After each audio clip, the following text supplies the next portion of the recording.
हवामान अभ्यासक मी आहे तारकळशी या ठिकाणी। आजपासून सर्व शेतकऱ्याला सांगतो, शेतकऱ्यांना 8 एप्रिल दरम्यान तुम्ही तुमची काळजी घ्या। विजेच्या कडकडासह पाऊस पडणार आहे, गारपीट होणार आहे, म्हणून हा अंदाज लक्षात घ्या। आणि विशेष म्हणजे परभणी जिल्ह्यामध्ये 18 एप्रिलपर्यंत वातावरण खराबच राहणार आहे, म्हणून हे अंदाज लक्षात घ्यायचा।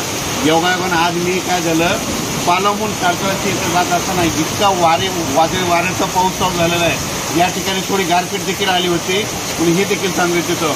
पण माझी सर्व शेतकऱ्याला विनंती आहे परभणी जिल्ह्यातल्या की सध्या खूप वातावरण खराब आहे, म्हणजे जास्त अवकाळी पाऊस आला की आधीच काय करायचं, वातावरण ते झालं की तुम्ही तुमचं आपण आपल्या घर जवळ करा।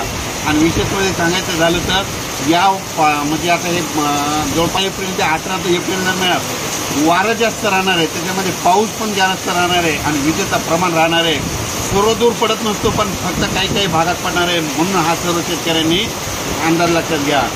या ठिकाणी आता या तारकळशी या ठिकाणी लाईव्ह या ठिकाणी आता मी पावसातच भिजलो। मी या ठिकाणी खूप पाऊस चालू झाला आणि विशेष म्हणजे या ठिकाणी पत्र देखील उडत असल्यामुळे आम्ही या तारकळशी या ठिकाणी रोडवर गाडी उभा केलेली आहे। अचानक वातावरण झालं तर परत एक निषेध दिलं जाईल, पण सर्व शेतकऱ्याला माझी विनंती की 18 एप्रिलपर्यंत तुम्ही तुमची हळद, कांदा सर्व काही झाकून ठेवण्याची तयारी ठेवावी। धन्यवाद।